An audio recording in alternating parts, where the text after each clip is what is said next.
I was fully expecting Saquon Barkley to get paid and Daniel Jones having his 5th-year option. Franchise tag.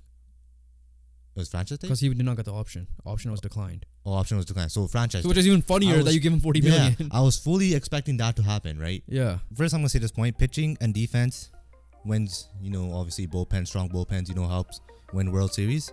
You know what another thing helps win World Series? Home runs. Banging trash cans. I'm kidding. That too.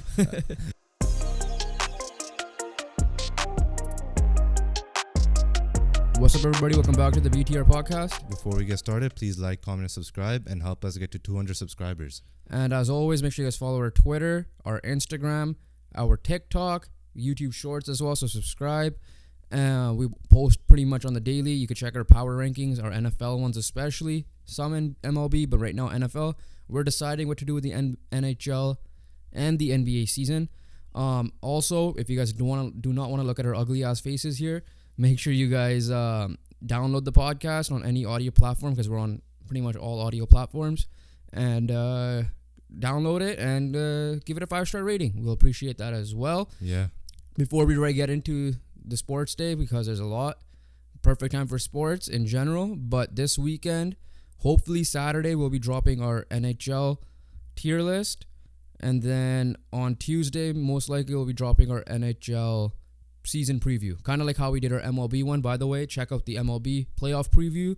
A lot of support on that, especially today on Wednesday when we're recording this. And then NBA soon to follow, 2 weeks. It's that time. And the last thing, we are potentially getting a guest on soon, not an analyst, but like an actual like Derek, Jeevan, and Ben to join that set of people who have been on the PTR podcast. All right. Yeah. So we're working on 1 or 2 people, and we'll get that out hopefully this month as well. And yeah, without a further ado, let's just get right into it. The MLB wild card is already over. Yeah, I mean, well, it's best 2 out of 3, so it was. But 2-0s across the board. Yeah, and in a way, glad it's over today, because we would have to wait till Sunday. Yeah, we get to recap to Sunday everything. To record to release on Monday. But yeah, 2-0s. We were right on the Phillies. We were wrong on the AL, and you were right with the Diamondbacks. I was wrong with that. I was 2 for 4, and 1 being a bias pick with the Jays, which we'll get into. Well, there's reasoning behind it. It wasn't fully biased either. I was low-key biased. I wasn't. I was kind of. I would admit it, because I said 2-0 Jays.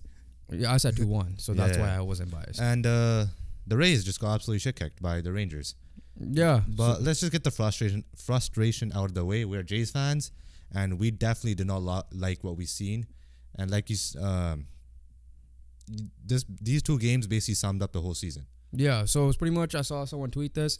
If you were not a baseball fan, or if you're a playoff baseball fan, and you never watched a single Blue Jay game in the regular season, you pretty much watched the whole season within these 2 games. 1 run in 18 innings. Pretty much almost high-powered pitching. The pitching was obviously a lot more better in the regular season. For game 2, it was the same. Pretty much game 2 summed up the whole season. Defense was there, but the offense was not. By offense, I don't mean like getting hits. I mean getting clutch hits to get the runs. Getting runs. Just as simple as that. 1 run in 18 innings is absolutely pathetic. And you can't win like that. It doesn't matter how well your pitching played. And pitching did enough, right? This is not on the number one issue was pitching. And yes, when we're going to go game 1, Gausman was in Gausman. We all know that. But at the end of the day, Gausman, the starter's job is to keep the team in it, right? Especially when your team's not getting run support. Yeah, but Gausman never got run support pretty much for his whole Blue Jays tenure. Yeah, no, I mean, I guess based on this season's identity, I'm just saying it like that, because we knew where we were struggling all year. We needed Gausman to obviously put a near perfect game. He kind of blew that in the first inning, which puts extra pressure on the Jays, because they can't do it when they're 0-0, for example, today before we get into game 2. I think that's the only shitty part, because I don't know what's wrong with the Jays aces, whatever, ace for the season, ace for the playoff. They just shit the bed. And then the next game, they'll be fine, because Jose Barrios was perfectly fine, and there's a whole story on that we'll get into. But game 1, okay, so here's my thing, right? This is the annoying part, because, like I said, for me, it was Jays just need to get in the playoffs and hopefully do what they're supposed to do. And we've said this many times. We've said this last year.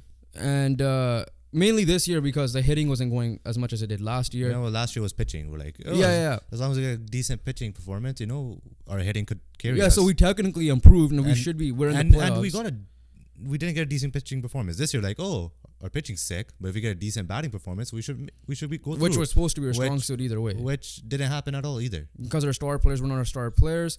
I guess what I'm trying to say here is if it wasn't for the regular season clutch hitting, I would have said the Jays were unlucky, and which they were, right? Like, any hit we got that seemed like a base hit, either the Twins made a good defensive play or they were just right there.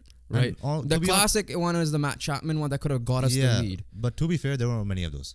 No, but there were not many of those. I'm just saying because if the Jays were there, because the Matt Chapman one is a big one, that was going to put us to a lead. That's my point.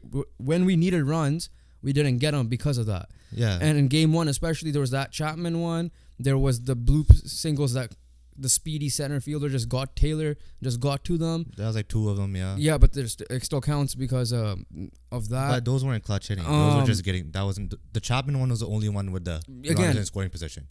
And then but then bottom of the ninth, top of the ninth, George Springer. That was more of a smart game plan by the Twins, like let Witt run, and but turned out to be otherwise it would have been a base hit if they kept Witt on first. Game 2, it was that Chapman. Inches away from literally tying the game or taking the lead to then going into a double play, which is the Jay story summed up. And I don't care. You don't deserve any slack. You do not deserve any slack. Yeah, that's my point. Yeah, you do not deserve any of that. You got unlucky? No, you got outperformed. Simple as that, right? Their stars who are not even known yet, they're rookies. Royce Lewis is a rookie. And coming off injury. Carlos Correa, coming off injury, outperformed George Springer, Vladdy Guerrero, and Bo Bichette. Your 3 best players got outperformed by a rookie. Yeah, I mean, Royce Lewis, obviously, one bad pitch and one good pitch by Gausman led to home runs, which was literally the only offense from game 1. So if you look at that perspective, it wasn't that bad. I'm not saying... Okay, listen, I'm putting the hitting to the side for a second because we know the story of the year was the hitting. I'm just addressing the other things right now before we get into the hitting. But yeah, that was the main issue. Like for me, at the end of the day, if the Jays had a normal hitting year, even an average hitting year, I would have said we were unlucky because it felt unlucky. I'm not the only one that's saying this too. I'm looking at like online baseball experts and stuff because at the end of the day, that's what it was. Yeah, some breaks weren't. The breaks didn't go our way, but like you said, and I agree with that. I'm not trying to argue with you here. Yeah, I don't know if you were trying to cause me to argue with you. But I'm just saying, like, I'm just so pissed off at the team. Like, you don't deserve any slack. That's what I'm... Like, that's the point. At the end of the day, you got outperformed. You didn't get unlucky. You got outperformed. Simple as that. Yeah. And... hitting-wise, especially. Let's go back to game 1. Bo Bichette. And listen, me and you are on the same page here. Again, for once, we're on the same page on pretty much 90% of this. Said Bo should not run. Now, obviously, more time to think about it, listening to, baseball experts, mainly on the Blue Jays side of things. I think it was Madison Shipman, Joe Siddle. The problem for me wasn't that he ran.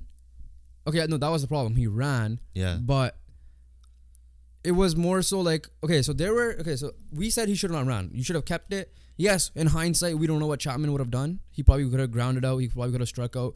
Any type of out because it was 2 outs. Yeah. But we could have given him an opportunity. I guess their reasoning was because it was 2 outs earlier in the game, it was better to take that risk, especially if he thought that. They were saying that, I saw Luis Rivera, third base coach, put his hand up. They're like, there's no chance Bo looks at that because it's that quick, right? And I guess my issue was Bo's done this before and he's been out, right? That's my number one issue. Yeah, that's true. And number 2 issue is like, I don't care who it was, if it was Kevin Kiermaier, Dalton Varsho, and at the most Whit Merrifield. Those are the only 3 guys I would have been like, go run. Would you agree with that part? Yeah. Those 3, because those are the best base runners. Yeah, 100%. I don't consider Bo Bichette our best base runner, even though he might be fast. Yeah. And then on top of that, you're challenging Carlos Correa. I get it, off injury, off balance. But it's Carlos Correa, all right? Big time player. He's a big time player. Now I don't know. I know you're gonna be like, oh, maybe he's banging from trash cans. That's why. No, that's only when he hits. Yeah. But at the end of the day, Carlos Correa made a big time play. That's true. But the issue is he's done that so many times in his career, right? So, my opinion was just let Chapman hit and live with that. Yeah, like you guys were struggling against Pablo Lopez. You finally got into a position where you have 2 runners on scoring position, and with the bases loaded, if you stayed, if you didn't get out there. And yeah, we'll see what Chapman could have done. And Chapman was unlucky one, right? And everyone else, no one else I would, other than Chapman, no one else was really unlucky, in my opinion. Chapman was the only unlucky one in game 1 and game 2. And I felt like he was swinging the bat well. So maybe he could have done something. But at the same time, Chapman also did some stupid decisions himself, a.k.a. game 2 where he grounded out into a double play in a bases loaded situation. Yeah. That was the story of game 1. Literally the 2 home runs. We got a run back, but couldn't capitalize on more. Vladdy finally gets an extra base hit. Bo decides to have the worst bout of his career. All three of them. I'm just saying Bo specifically because Bo had 2 hits earlier. Yeah, Bo, Biggio, and Kirk all had disappointing I think Bo had a 3-pitch strikeout, Biggio had a 3-pitch strikeout, and Kirk got out on the first pitch. Yeah, so that was story of game 1. Obviously frustrating, whatever. We have a chance at this, right? Because I did say 2-1. I don't care how we were going to get it. That was literally the story of the season. Twins have Gosman's number, right? They know how to pitch against a splitter. Bat against a splitter. And they basically eliminated his best pitch. Yeah. And Gosman started himself too. So I don't know if he was trying to get like a third those pitch fans himself. saying, why did Gosman start? You still start with Gosman. Gosman was your best Because guess pitcher. what? If today happens, yesterday, and Gosman wasn't the one pitching, people are going to be like, well, why didn't you ride your best guy? If you think about it, 1-1 series, right, going into game 3 is going to be Gosman. It's going to be the same situation. Say if it's a 1-1 series and Gosman didn't start game 1. Say it was Berrios, today Bassett. Right? Yeah. And then... well, I would have just assumed Gosman would have been game 2 then. But No, but I'm just saying, like, it would have been the same situation. Like, yeah. But like I said, somehow the Jays... I would have rather had there's Gosman a stat game where, 1. like, the Jays' ace for the regular season was fine, and then when it comes to the playoffs, they shit the bed. And to be honest, yes, Gosman did shit the bed for his standard. But in terms of the team performance, he kept them in it. Yeah. Gosman's performance to his standards was shit the bed. Yeah. Because there was early goals. Game 2, obviously, this time I'm at work because obviously freaking Tuesday, was it Monday? Or Tuesday. Call. Was not worth it because we'll get to Champions League in a second. That thing ruined it and then that ruined it. Thankfully, personal life, 2 things good happened. Family volleyball, we won. Yeah. And we got another subscriber today. Yeah, that's true. But outside of that, like in terms of like my personal teams, and this is where I'm like, it's just sports. But the huddle, huddle meme, huddle and cry position meme comes in mind. That's what I was gonna tweet that, but then I was a little too late. But game 2, Jose Berrios dealt. Now was dealing. Here's the first. Literally, let's just get the biggest question mark out of the way. Is this the worst thing a manager has done, at least since Blake Snell's situation with Tampa, or even bigger than that? I think Blake Snell's is worse just because it was a World Series. But similar aspect. Because he did this last year with Gosman. I remember. Yeah, he took out Gosman pretty early. I think when Gosman allowed, I don't know if it was 1 or 2 on. Yeah, this one was just 1 on. But this one was worse because Berrios was dealing. Like, absolutely. Like, the Twins were happy they took out Berrios. Yeah. Like, that's what happened. And yes, analytics, information, data, all that stuff, you need to know that shit. I agree with that. But the issue is... To a certain extent, though. No. Okay, let me finish here. It's good. It helps you get prepared and all that stuff, right? You plan out the game accordingly, whatever, all that stuff. But at the end of the day, Joe Settle said this, the games are played by people. Games are played by humans. And simple as that. The thing you know is Berrios is dealing. The thing you don't know is how Kikuchi's going to come out and pitch. Right? Yeah, that's why at that moment, you know that Berrios has his best stuff. Yeah, so I was listening to the ESPN one because that's the only one that came on at work. And yeah, A-Rod, and I forgot the other guy's name, but A-Rod was also saying the same thing. That like when I saw Kikuchi warm up in the second or in the bottom of that stretch, I'm like, what the hell? Why, right? But the starting pitching, you know. I get it. That but time I saw Genesis Cabrera. Then I'm like, okay, what the hell? And then I was like, please don't. Because listen, I disagree with you to some extent. I agree with you. Okay, I agree with you in the data and somewhat. But that shit makes you overthink as hell. And clearly it happened today. Right? When it comes to analytics in any sport, for example, hockey, I like it when you see a goalie, where's the goalie's weak spot? Okay, Petey, shoot on Shesterkin's bottom left corner a lot more, right? That way, I'm perfectly fine with it. So for MLB MLB, okay, if the batter can't hit high, you exactly. pitch him high. That's fine. But when it comes to like game planning, 3 guys are around. This is when Brios struggles. Now, to be fair, yes, Brios the last 2 starts did struggle after 4 innings, right? Like, we get that, and I don't know if that's what he took into account. But at the same time, let him have 2 on base, maybe give up 1 run. Let him give up 1 run, right? Because, yes, in hindsight, did it work out? No, but it didn't kill you at the same time because it was only 2-0, right? And that final score was 2-0, but at the end of the day, you go look at John Schneider, 2-0 was from there. And not only did you overthink that, now in hindsight, it's 2020. Maybe in that moment, Brios gives up a home run and already makes it 2-0, right? Like, we don't know what was going to happen with Brios in that inning, but you have to live with it because he's chosen starter and he's dealing. This is where he's comfortable pitching. He's come home, even though he might be getting booed, but he's come home, right? Because he was a Minnesota Twin for like 7 years of his career, right? And where it annoys me is the same thing with the Blake Snell situation, and I agree with Joe Siddle based on what you're saying. You can't let it overthink. I honestly would treat it like a regular season game in that sense, the pitching wise. It's like, okay, I trust him to get out of it. He wasn't even struggling when you took him out. He just let 1 walk on and you take him out. I get it, a lefty's coming up, but then after the lefty, it was 2 righties. All right, yeah. I mean, we basically said this. We're on the same page here. Like, keep Berrios in. Eye test is real, right? The feel of the game is real. This is why data and analytics help you prepare for the game, but they don't help you make in-game adjustments. Right? Yeah, you can't predict a baseball game. Exactly, you can't predict a game. It's as simple as that. These games are played by people. Listen, Rachel Dory is the biggest analytics person I know, not personally, but based on like, because she was hired by the Canucks as an analytics person. Yeah, and she has her own like stats and math podcast about sports and sports betting. She said herself that this is on John Schneider. Yeah. So she knows herself, like, she's not. Yeah. So like, what we're trying to say is that, like, yes, use that stuff to prepare. Obviously, it's gonna help. It helps every team, right? To a certain extent. But at the same time, you can't use that to predict a game. That's what we're trying to say here, both of us. And Berrios was known dealing. The unknown was how is Kikuchi gonna perform coming out of bullpen. And even if we were gonna do it, why would you use Kikuchi? First of all, my point here is Meza or Cabrera are bullpen guys. All season, they're used to coming in mid-inning, inheriting a guy on base, right? In this case, first base. Kikuchi's a starter. You need to give him a clean inning to come into. That's another issue too. So I feel like, yes, if they had that game plan, they still messed up the game plan because they used the wrong pitcher, in my opinion. And if Kikuchi comes in next inning with a clean inning, gives you 2, I think that would have been better. Yeah. So, like, there's 2 issues. 1, why'd you take out Berrios? 2, why'd you use Kikuchi instead of Meza or Cabrera? If you felt like that was a high leverage moment in the game and needed some important out here, Kikuchi's not experienced enough all year because he's been pitching in clean innings from the beginning to pitch out of that situation. Whereas Meza and Cabrera have been doing it all year.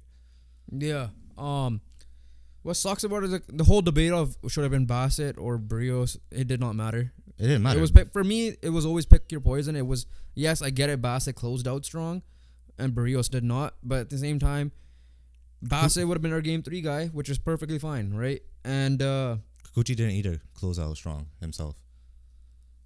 Yeah. But the biggest story isn't okay. At the end of the day, as much as that is annoying, but that decision doesn't cost us a game. That didn't cost us. So Jays have left 17 runners on base in 15 innings so far this season. At that point, this tweet was made by Josh Goldberg. And that's the biggest story because everybody's going to be talking about Schneider should get fired. And don't get me wrong, we'll get into the end of the Blue Jays. Like, we're not going to go into off-season recap right now, but just like a very quick one after we're done talking about this game. And also, we're Blue Jays fans, so that's why we're also heavy on this series compared to other ones. Because all the games are on at the same time as well. So we don't know much what happened in it. So just to close it off soon here with that game. At the end of the day, this game especially was annoying because I think almost every inning was except for 2 had a base runner. And we out hit them. And we had runners in scoring position in a bunch of them. That's the part that got annoying.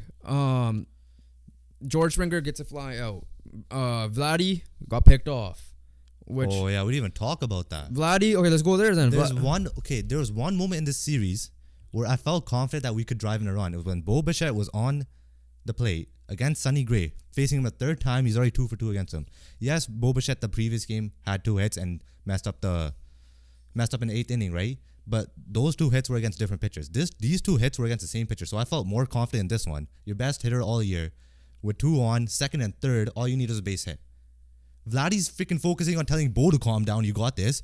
Man gets picked off himself. Yeah, I mean, it's great execution as well. I'm gonna say that. Yeah, good execution. Because he tipped him well. The crowd obviously helped. But it's unacceptable. Correa said it was unacceptable. I'm not taking that away. Yeah. I'm just saying on the side of the Twins. Well done.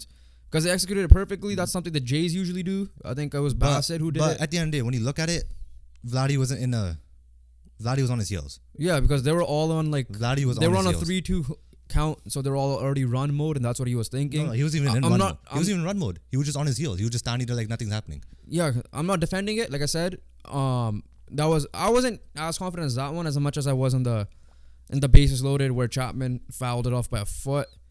And I'm confident in my best hitter. That's why. No, I'm just saying that one I'm like, oh yeah, I had a feeling Chapman was gonna do something. I heard it on my headphone. And I was like, oh, let's go, and then foul, and then literally double play. I'm a classic. But right? yeah, just to wrap things up, right? Your top 4, right? You know how every team. First, I'm gonna say this point: pitching and defense wins. Obviously strong bullpens. Helps win World Series. You know what? Another thing helps win World Series: home runs. Banging trash cans. I'm kidding. That too. Home runs, right? And the Twins did that, and the Blue Jays didn't. The Blue Jays, every lineup usually has 3-4 guys where okay, these are the guys we rely on. These guys are be the ones that's gonna carry us, right? The Blue Jays don't have one, and that's a postseason performer. Springer's old. His contract is honestly, he's not living up to his contract, right? Yeah, 100%. Vladdy ain't that guy. Bo, I could still believe that, but one thing that I learned in this postseason, I'm not gonna be the one to say trade Vladdy, get rid of him, but I'm gonna say this much: Vladdy ain't a guy, ain't your guy. As simple as that. Yeah. So and, before we get to that, honestly, I don't think Vladdy should be batting in the top 4 before we get to that, the trades that we made, I'm still in favor of them in hindsight because that's what helped our defense and our pitching. Yes, did we give up too much for Varsho? Sure, but Varsho is also for a future, and I'm fine. I'm fine with living with that. Right now, I get it. In hindsight, it looks stupid because look at the Diamondbacks now. Yeah. But at the same time, I'm sure Varsho had the most defensive runs saved. Yeah. Gurriel was in the negative, which means chances are those runs that Varsho saved would have been runs against the Jays if it was Gurriel. Right. Same thing with obviously Kiermaier signing is different. He worked out the best. So yeah, okay. Let's go to that very quick. 2 things first before we get to that. What you just said, John Schneider. Listen, this is my quick thought on it. Now I'm a little off board of it. Now I'm like, okay, if you fire him, I'm fine with it. Because of today's decision was way too overthought, and he did that during the regular season a lot. However, if you're talking about the whole regular season, I don't blame Schneider as much as I'm blaming the players. All 9, whoever come up to bat, especially their big guys, right? Because we're not getting the clutch hits. And funny thing is, Vladdy's the one at that regular season who was getting those clutch hits for the most of the season. Yeah. Outside of that, no one really stepped up. Matt Chapman, great April. Fell off. A cliff. Whit Merrifield, after the All-Star break, fell off. Okay, not after All-Star break. Month after the All-Star break, fell off. He was fine in August. September is fell off.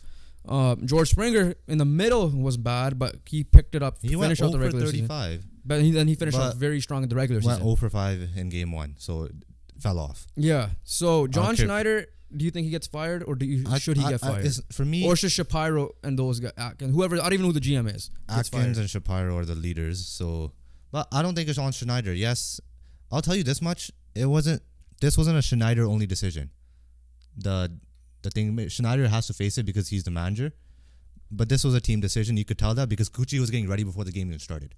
Yeah. So this was a full-on pre-plan Players between probably Pete Walker, their analytics department, John Schneider, and Don Mattingly. Players this was all meeting. Like Barry was new. I'm pretty sure he was going to come out of the game. Players were surprised. He didn't, but the way he was playing, he didn't want to come out. Yeah, obviously. No, players were surprised. Said it perfectly. He's like, I hated it, but that didn't cost us this game. But I still hated it because at the end of the day, they're human, and again, I get it. They're professionals. That just shouldn't make them not hit the ball in the clutch moment. But it takes a little bit out of them for a second, right? Yeah. Especially then you derail and get 2 runs. Does John get fired? Simple as that. Me personally, I don't think he should, because I don't think it was on him fully. Maybe the only thing he could probably done, maybe adjusted batting lineups, but realistically, you can't go out there and tell the guy to swing the bat. Well, you surprised if he does get fired? No, I won't be surprised. But I personally wouldn't fire him. Yeah, that's what I'm talking about. Obviously, instant reaction is fire him, right? Because of that. I agree with you 100% about the batting. This is the for me is fire the hitting coaches. Now I don't know how much Mattingly he has in that because he's a hitting coach. Yeah. But I don't know because he's more of a bench coach. Whoever's a hitting coach is fire him because the Buffalo guys came in and were hitting. So hire the Buffalo guys or something, right? I don't know. Yeah. But yeah, if John gets fired, I won't be mad about it. I'm not gonna be mad, right? Like this is not a Ten Hag situation for me. And now, okay, flip side. Let's talk about this. I think Vladdy has to listen. I have a buddy of mine, the one that watches it every episode, saying that like, listen, the only reason why he doesn't want to trade Vladdy is because he's probably gonna go somewhere, or if you don't even extend him, he goes gonna go somewhere else and do this. And I get that. So this is my reasoning for this. He has 2 years, I think, which is perfect. He has one more chance for me. So he has one more chance for you, and then you trade him. So if he does the same thing. If he does the same thing? Because right now in 2021, it's an anomaly. We expected 2021 to continue. It regressed. I've seen the stats. It regressed a little bit last year and a lot this year. It regressed. Yeah, I would say a little bit last year. He went from 311 average to that. I still believe got robbed for MVP that year. Yeah. To 274 last year to 260 around here this year for batting average. Home runs went from 48 to 30 plus last year, which is still fair. Yeah. To barely. Now, to be fair, the 40 plus were also in minor league ballparks.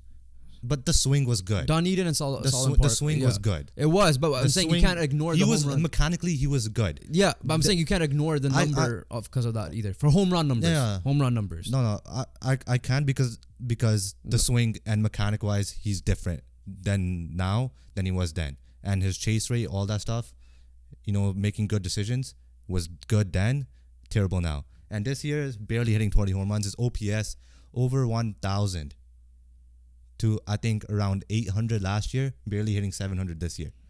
Yeah, like He's regressing. Once upon a time, this is Vladdy's team, and now it's Bo's team, right? And Bo is signed up. He's there fine. for 3 years. I'm still fine with Bo, but I'm just saying Vladdy.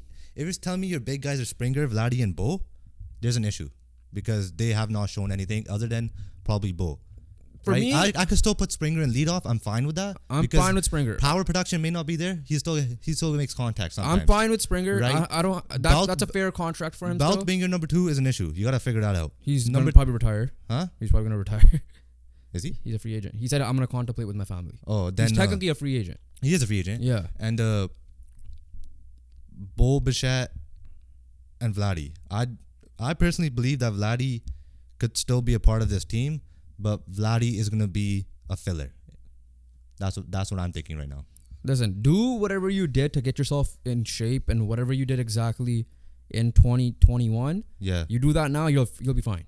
Simple as that. But I believe that when next season starts, I don't care who you sign, who you don't sign, Vladdy should be hitting no higher than 5th. Yeah. Well, right now, obviously, we're in our because fields he ain't a little that bit. guy. He ain't that guy. Yeah. It's simple as that. That's the problem, right? And listen, this is my one. I'm giving him one more opportunity. That's it. But if we do trade, no one on this team is. No one on this team is untouchable.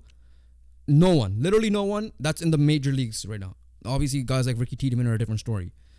So if Vladdy could get traded, I'm fine with it, depending on the return. Yeah. Right. But if it's Vladdy for Pete Alonso, no, that one's mad because okay. people are favoring that because of the 40 home runs. Yeah. I think. Starting pitching wise, you're still fine. You still gotta sign someone just for like depth reason because to be fair, we also got lucky for health reasons as well. Yeah. Bullpen and starting pitching wise, and so you still gotta make those same signings, to fill out your pitching parts. But like as simple as this, right? Do you throw your money at Shohei Ohtani? I don't know. I don't know if you can. Do you trade for Juan Soto? I don't know if you can or not, but you gotta figure it out because. Your top 3 guys cannot be the same because if they are the same, I feel like it's gonna be a same cycle repeating itself. I better see a major mediocrity of barely making the playoffs and getting bounced first round. Yeah. And also to finish off my point about Vladdy, that year when he entered his MLB MVP year, he started batting 5th. He moved his way up the lineup. Yeah. Yeah, and get rid of the antics. Have to end with Vladdy, especially. That's getting annoying. Fuck the champagne showers. I don't care anymore. Yeah. No more, because it looks embarrassing the way they've been doing it for the last 2 years. I don't care. This is why I hate it. This moment right here, why we're sitting here, is why I hate it. Yeah. You're bounced out of the wild card. Do it after the wild card. I don't care. Yeah. Not for you to get in the playoffs, especially your guys' team. But yeah, let's move on to. We could talk about this all day, but let's move on to some other wild card series. Very quickly, last question. What? Which of the free agents currently in the Blue Jays would you be willing to bring back? Jordan Hicks. Next question. Kevin Kiermaier. Huh? Probably hitting wise Kevin Kiermaier, but I'd definitely bring back Jordan Hicks. Okay. The rest you're like fine. The rest, Matt could walk. Ryu could walk. You could walk Ryu. You could probably give him a 1 year if you want, and because he still did well. He's old, and we don't know what the hell Manoa's going to be doing next year as well. So we'll see what happens. But we have 4 guys locked up in their starters. Hopefully they stay healthy next year. Hopefully our bullpen stays healthy. We'll be back. The issue is we got lucky this year with them staying healthy. But let's move on to other, because we spent a lot of time on the Blue Jays. Yeah, we had to. We'll clip this soon. Yeah. And next up, another disappointing team, the Tampa Bay Rays. Who clinched pretty easily. Had a historic start. Got bounced by the Rays. Yes, the Rays got bounced by the Rangers in 2. The Rangers are proving now why we picked them in dominating fashion. The Rangers now prove why we picked them to win it. And not win it, make the World Series when the trade deadline ended. And they could only get stronger here because Scherzer could potentially return. I don't know if it's maybe late ALDS or ALCS, early ALCS. But if it's late ALDS, that's a big return there. I still don't know about DeGrom. And but yeah, no, dominating fashion. Jordan Montgomery, Nathan Eovaldi, outpitched Tyler Glasnow and Zach Eflin. Yeah. And I think it was 7-0, 7-1. The Rangers offense is real, right? Simeon, Seager, Adolis Garcia, all these guys are legit players. And this is why like you said, this is why we picked the Rangers during midseason to make it out of the American League. It doesn't help when you have like 19,000 people at the Trop, and I don't know how many were there today because I didn't watch that game. But yeah, Rays are kind of like the Jays. Last 2 years, they both got O2'd. Yeah, bounced in the wild card both times. For the Rays, even the Jays, they just need to win the division. That's their best bet. Avoid the wild card at all costs next year. Because on paper, especially the Jays, depending on what they do, and the Rays, and the Yankees, and all the AL East clearly became overrated just like that. The hardest division in baseball is all out except the Orioles because they still have to play. This just shows MLB playoffs, anything could happen. Yeah. And obviously, moving on to the NL, we know anything could happen. But just quick thoughts. How do you think the Rays were more disappointing or the Jays were more disappointing? Preseason expectations was the Jays. Yes. Postseason, after the regular season. Based off regular season. Based off what you've seen. Rays. You can't get even your with the injuries? You can't get your ass kicked. Even with the injuries? Yeah, you can't get your ass kicked. Even with the Wander Franco situation, McClanahan Can't get your ass kicked. Can't get your ass kicked? Can't get your ass kicked. Okay. You can't tell me Jose Siri, I don't care if he came back from injury, does that. What he did in game 1. Yeah. 4 errors in a game is unacceptable. Yeah, that's true. All right? The Jays, the reason why the Jays were not disappointing enough for me is because they did the exact same thing in the regular season. Jays got outclassed, Rays shot themselves in the foot. Exactly. Like, there's no way you could tell me you lose 7-1 with those guys pitching, because those are not the injured pitchers as well. So, for me, it's the Rays, but don't get me wrong, the Jays are disappointing heavily from preseason. But that's from preseason. But to your point there, McClanahan would have been a starter. That's fine, but Eflin had a great year, and Glasnow had a good year too. Yeah, but McClanahan's different. And 4 errors, that can't happen. I agree with you, but I'm just saying McClanahan was the biggest loss. And you were home, but then your home doesn't mean shit. That doesn't matter. But yeah, so the Rangers and the Twins. You want to complete the AL or you want to go to NL first? Go to the NL. Go to NL. Yeah. So like I mentioned before, MLB playoffs, anything could happen. And the Brewers. Let's go to the obvious one. Let's go to the obvious one first. Let's close up strong. Okay, fine. All right. Nothing to say about this. This was expected. Yeah, that's it. Zach Wheeler, Aaron Nola did their thing. This is what I expected the Rays to do. Not with their pitching. I expected a little bit less from them. I'll be honest with you, no. Rangers have way better offense and a better team than the Marlins. And Zach Wheeler, Aaron Nola did their thing. the freaking Phillies look like a complete team right here. They have a good bullpen.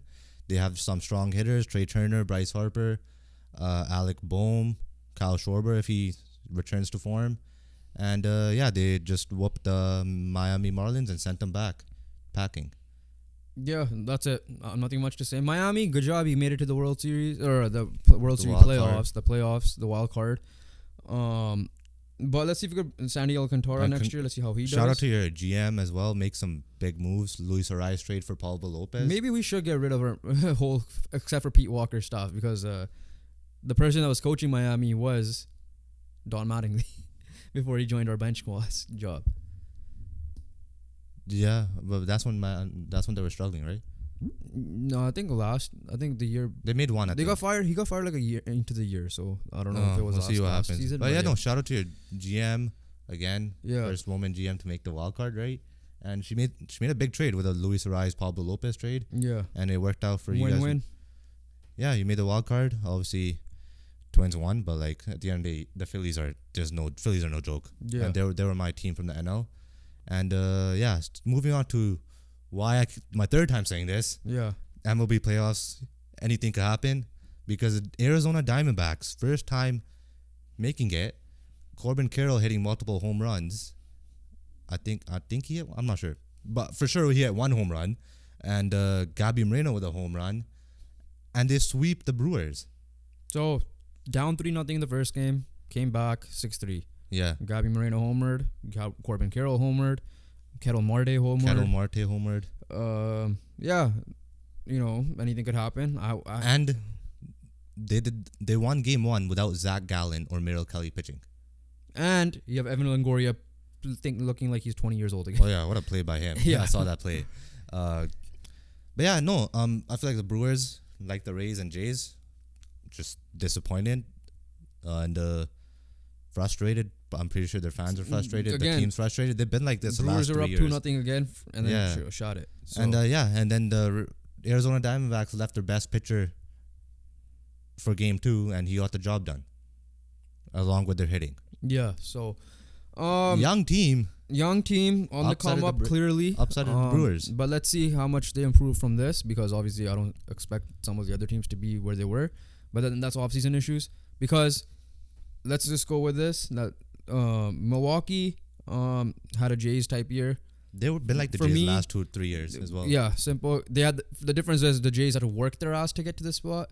They were more the Twins in terms of the division. They were in there, yeah. So at least with the Jays, we could say they worked their ass off to get in there. As much as disappointing they were, this team was there chilling and couldn't do much because Arizona had to fight their way in as well. Yeah, it doesn't help that Corbin Burns chokes, and it also doesn't help that your second best pitcher in Brandon Woodruff is injured, but Freddie Peralta still is capable starter, and didn't get the job done. I think Freddie Peralta had a decent game. I'm not sure.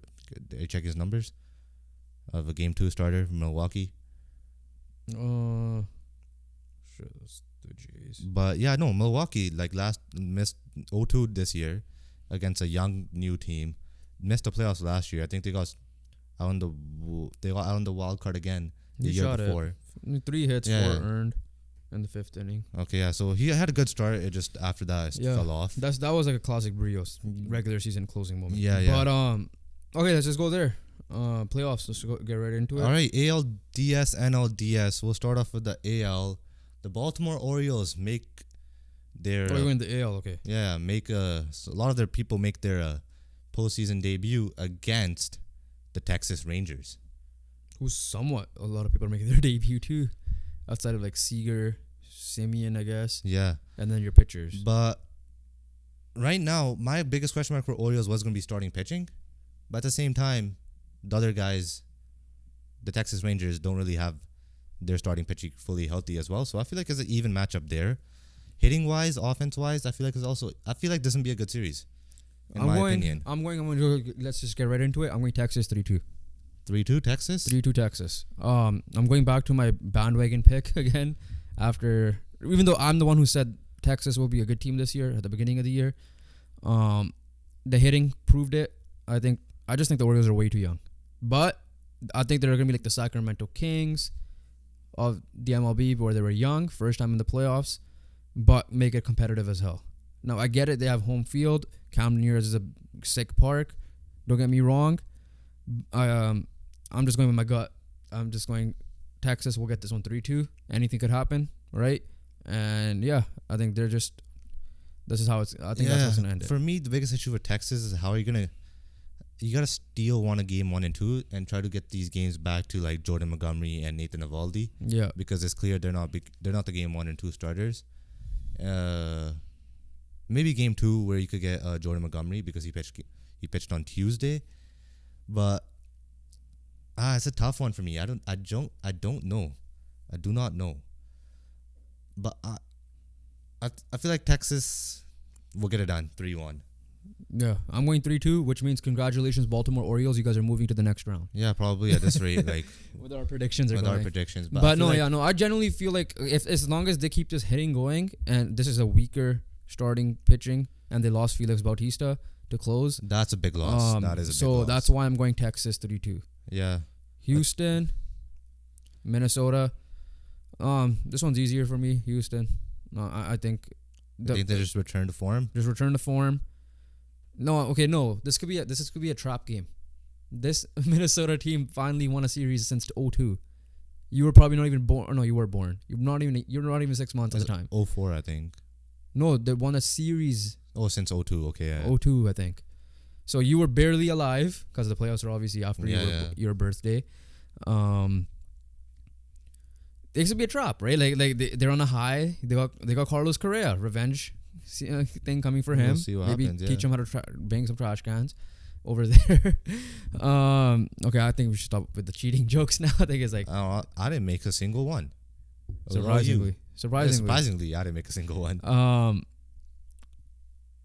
I'm going 3-1 Houston still.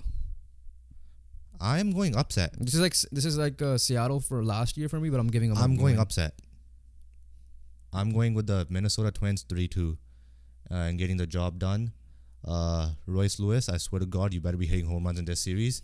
And these Twins rookies just figured it out right away. Postseason baseball. Royce Lewis, Edward Julian, Carlos Correa. Hope if he's getting back healthy, will be a part of that mix. And they probably kind of formed their own little thing, their own little power 3, power 4. Their big 4 in hitting wise. Yes, Astros are experienced, but Verlander does struggle in the playoffs. That is true. That is a fact. Yeah. This Astros team is very experienced, yes, but like I don't know. This regular season was different for them because usually they're comfortable coming into the playoffs, right? Where they have no stress and all that stuff. But I feel like this year might be a little bit different. So the Twins are on a high, like you said. Their pitching looks great. Their bullpen is obviously insane. Issue I have with the Twins is I don't know who their third guy is after Lopez and Sonny That's Gray. where I'm going down with it. Kyle Tucker, great year. Is Jordan back? Jordan Alvarez, yeah. Yeah, I think he should be back, yeah. Framber, right? Framber, Verlander. Yeah, I think the experience will get him here. But so I'm calling upset. I think it's gonna be an all divisional matchup. Yeah, it makes sense. But I'm going with upset.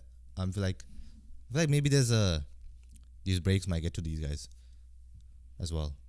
Yeah, no, true. But there's 5 games, not 3. Yeah, it's 5 games as well. It's tough. It's a tough one to predict. So I'm going 3-1 Houston. You're going 3-2 Minnesota. Yeah. Okay. Moving on. NL. Division matchups, both of them, and probably my projected series of the World Series playoffs, of the MLB playoffs, is gonna be the Philadelphia Phillies and Atlanta Braves. The best wildcard team versus the best team in baseball, who, if the Atlanta Braves weren't there, it was probably Philadelphia Phillies winning that division. But these guys, they have stud starters. Oh wow, they're both divisional matchups. Yeah, Diamondbacks and Dodgers as well. But yeah, no, Spencer Strider.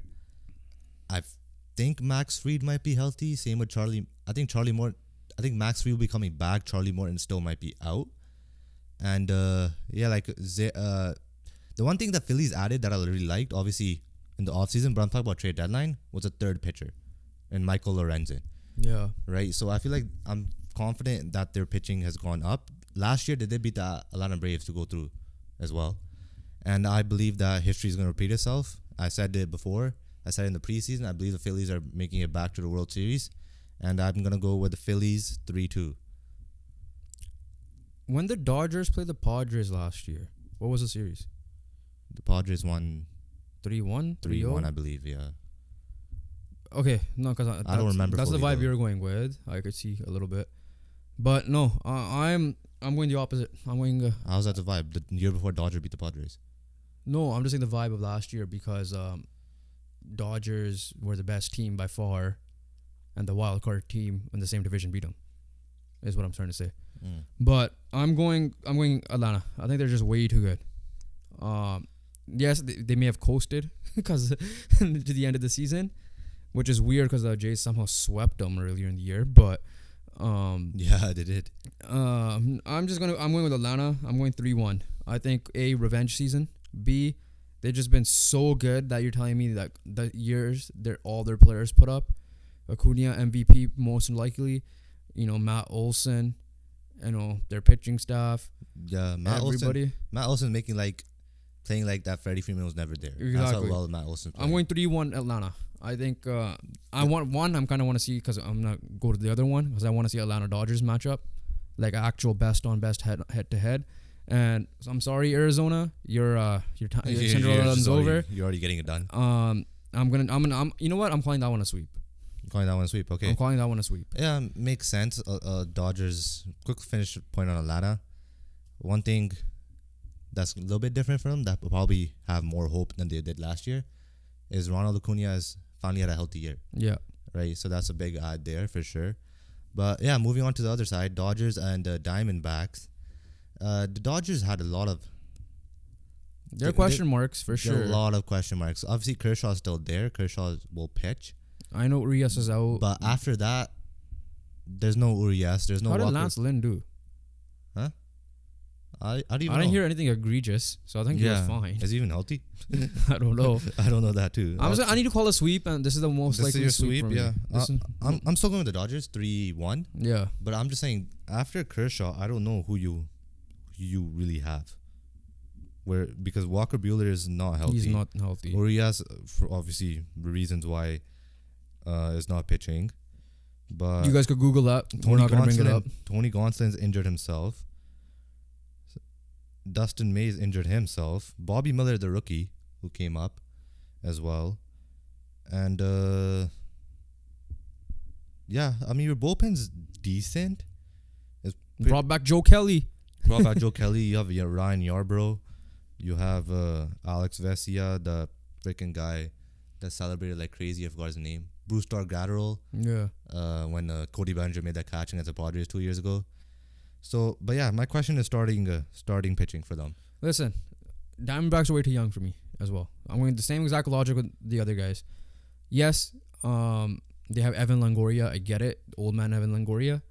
But at the end of the day, like as good as what's his name is, Corbin Carroll was, as good as Lourdes Gurriel slowed down after the second half of the year, and whoever else was on that roster, Ketel Marte. Don't get me wrong, I'm not trying to be disrespectful.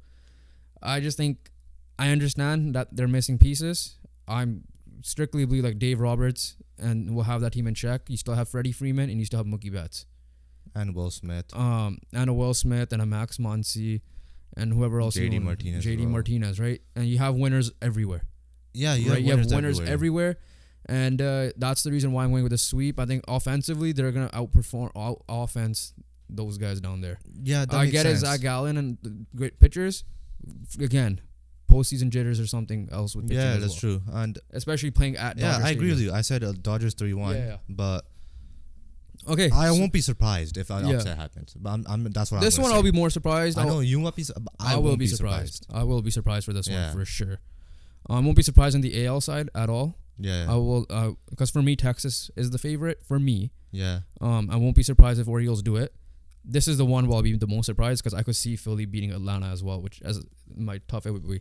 Overall, I guess based on this, let's just tell our new World Series prediction.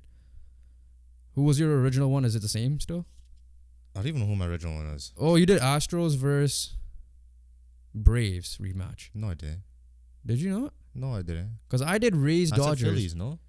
Sorry, yeah, Phillies rematch. Yeah, that one. Against Astros? Yeah. Yeah, I'm switching that. I don't because I took the Astros out. I Okay. said Twins upset. Oh yeah, true. So I'm going Braves Rangers now. I'm going back to my mid-season prediction: the Phillies and Rangers. Phillies and Rangers. I'm going back to that one, and I'm not changing it now. I'm going to Rangers. I changed it too many times. I go to Rangers. I'm going back to the Rangers. And the question is, do I jump off the Dodgers bandwagon and just go to Atlanta? Is the question. And I'm gonna stick with the Dodgers. I'm gonna still stick with the Dodgers. Dodgers, Rangers. I'm going. It might change depending on how each team performs in their respective series, which we'll come back to in like 2 weeks. My revised one was the one that I had mid-season. Yeah, when we did the MLB mid-season tier list. Yeah, which was Phillies and Rangers, and yours is Rangers and Dodgers. Yeah. So book that. We'll probably have to change it next week because we'll probably be wrong again. But hey, anyone that wants to sports bet, do not listen to us. Go to the opposite. Now that being said, do not listen to us either. Do whatever your heart tells you to do. Yeah, don't listen to us. But if you're gonna listen to us, I would suggest not to gamble because we don't gamble. But you do you. We don't control you. But that's our message to you guys. If you do gamble, 18 plus or 19 plus, I believe. But yeah. That's how you know we don't gamble because exactly we don't even know the age. All right. Last thing with the MLB. Yeah, you go. Last thing with the MLB. I was about to say the same thing, but let's go. Let's just hope this is where John Schneider does not end up, and let's just hope John Schneider ends up as the Padres coach because Melvin will return as manager. That's what has been announced. San Diego Padres president of baseball operations. Wait, so you want Schneider to go to Padres? No, the fate. Okay. So he doesn't get fired. Oh, so he doesn't get fired. So he gets it back in. He gets it back in. Well, it sounded like the way you worded it sounded like Schneider. No, I said let's just hope he doesn't get. Yeah. He hopes he gets the same fate as Melvin. To make the long story short, and then Padres are keeping their manager, and Angels fire their manager. No surprise. Phil Nevin is gone. Ruined my moment. And you're taking too long on your moment. That's what I'm trying to say. Okay, Nevin, according to the GM, not to blame for team's latest flop, but at the end of the day, they're doing the whole Chelsea United thing right now. How many managers I could go through exactly before I become relevant myself. Guardians, Francona officially steps down, so he technically did not retire when we did our last episode. And as rightfully so, Diamondbacks are extending their GM. Makes sense. 100% makes sense. And so that should probably recap our MLB. Excited that playoffs are back. You know, obviously, I would say the Jays and Twins probably had the closest games. Yeah, I mean, they were close games, but as a Jays fan, frustrating as fuck. But Diamondbacks and I'm sorry, Mom, I'm swearing, but I'm pissed off. Yeah, I told you not to swear. Diamondbacks and Brewers game 1 was probably one of the better ones. Yeah. If you're looking for runs, overall runs, but the close games were but the Jays. I feel like all 4 of these series will have some close games in it. They'll be better games than they were in the wild card. And for you guys don't like baseball casuals like us kind of before we got into, I'll say like 2 years ago when we were like kind of baseball casuals, the one thing I did watch was postseason baseball. Watch playoff baseball, the atmosphere, as long as you're not watching. It's different. You're lucky because Tampa's out, so you don't need to watch the Trop. Outside of Tampa, any spot will be fun to watch. It hits different. It definitely hits different for sure. But yeah, let's move on to Quickfire. No, let's go to soccer then Quickfire. All right, fine. Go to soccer then Quickfire. We have to talk about the updated VAR. Yeah. So let's just start with that updated VAR. So those of you guys that missed it, massive news happened with Liverpool, and the Tottenham game where Luis Diaz scored after a red card, I believe. Offside. But no, I said after they were down. They were down. Luis Diaz scored a goal, but it was labeled offside. And after VAR check was offside, which me and you were confused, but we're like, whatever, we're Man United fans, who cares? But we were surprised until what we witnessed after the game, and then after last pods. Even during the game, honestly, like we knew, we're like, okay, when we watched it, we're like, okay, yo, that's close. It probably should be onside, right? And instantly, next freaking the transition happened on screen. Games back in play. We're like, what the hell? It was way too quick. Yeah. So the VAR audio comes out. It's before the audio even comes out, PGMOL, I think it's the organization for VAR or whatever. Yeah. Apologized, saying that it's a mistake, blah, blah, blah. Yeah, we covered most of this stuff last pod. But what's new is the VAR audio came out. So the VAR audio comes out, and it's just them analyzing the offside. They did it pretty quick. They did a good job technically with the process. The execution of delivery at the end wasn't great because they thought it was onside. They thought it was a goal. They thought it was onside. They thought it was an onside given goal. Clean goal. Whereas they were like, okay, you're good to go, right? Yeah, you're good to go. So the wording was off, clearly. The communication was off, so ref starts the game. And so the VAR head was like, good to go, let's go.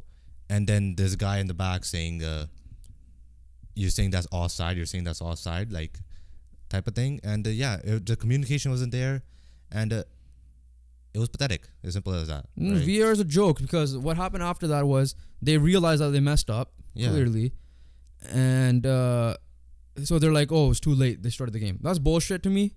You could easily tell the ref, "Hey, that was a goal. Just go back, add another 2 minutes that was played." Get the call right. Because you're already calling 20-minute extra injury times anyways. Get the call right. Exaggerated, like maybe like 10. But the call right. Yeah, just get the call right and go. Listen, I know for a fact if this happened to Manchester United, non-Manchester United fans / haters are going to be like, Man United got what they deserve, blah, blah, blah, right?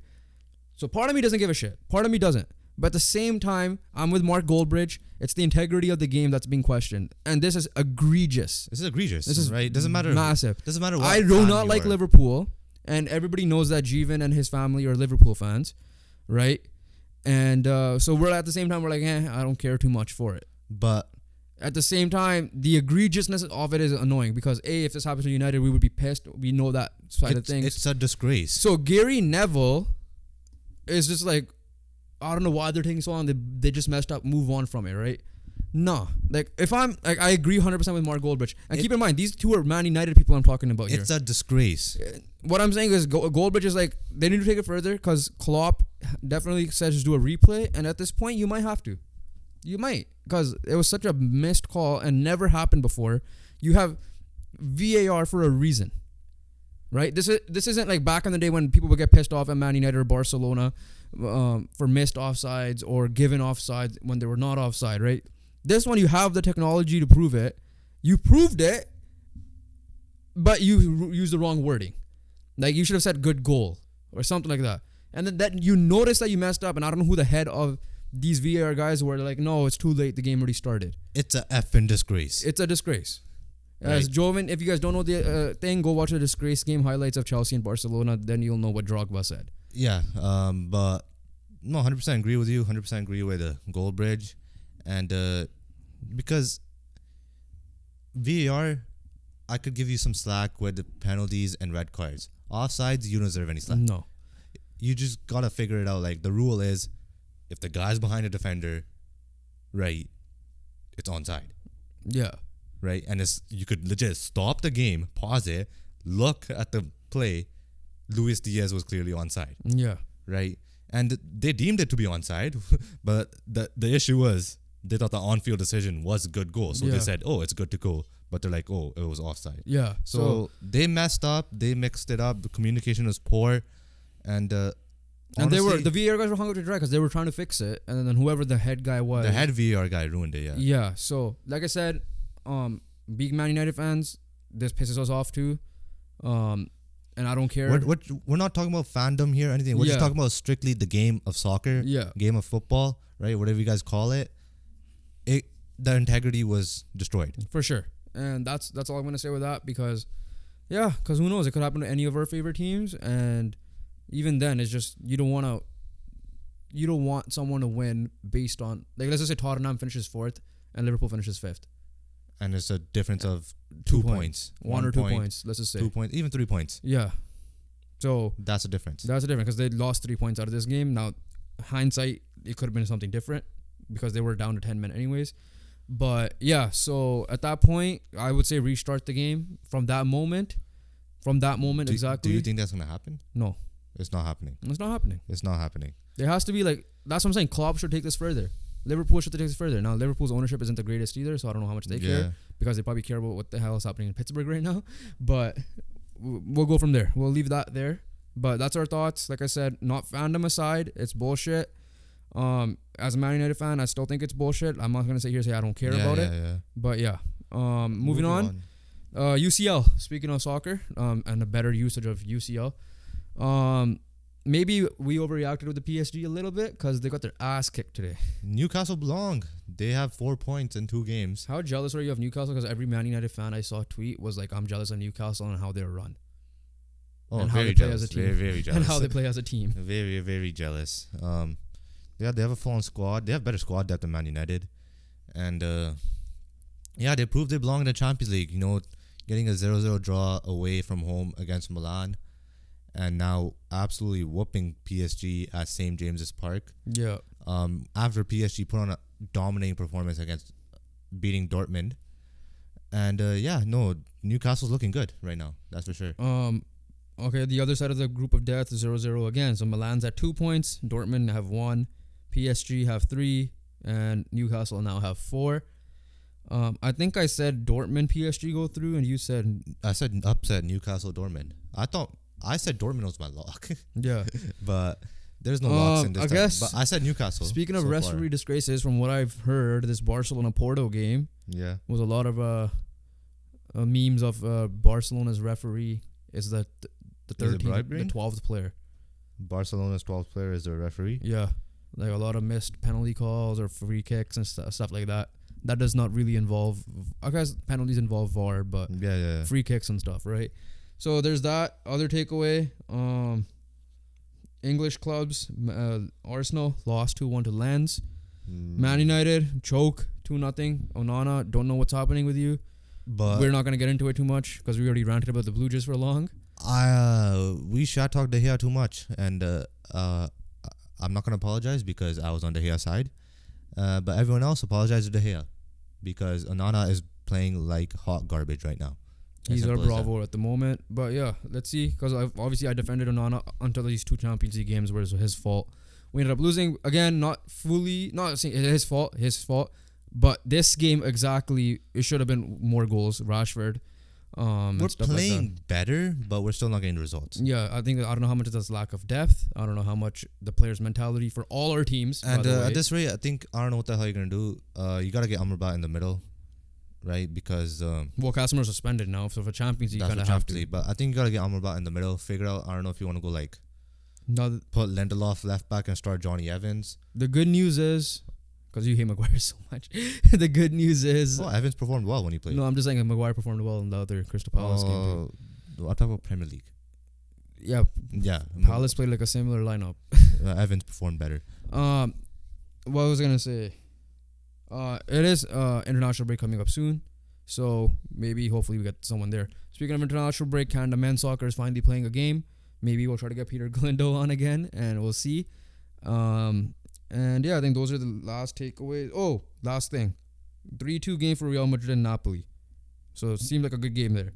Yeah, Jude Bellingham. But okay, that's what I was gonna say. Absolute legend.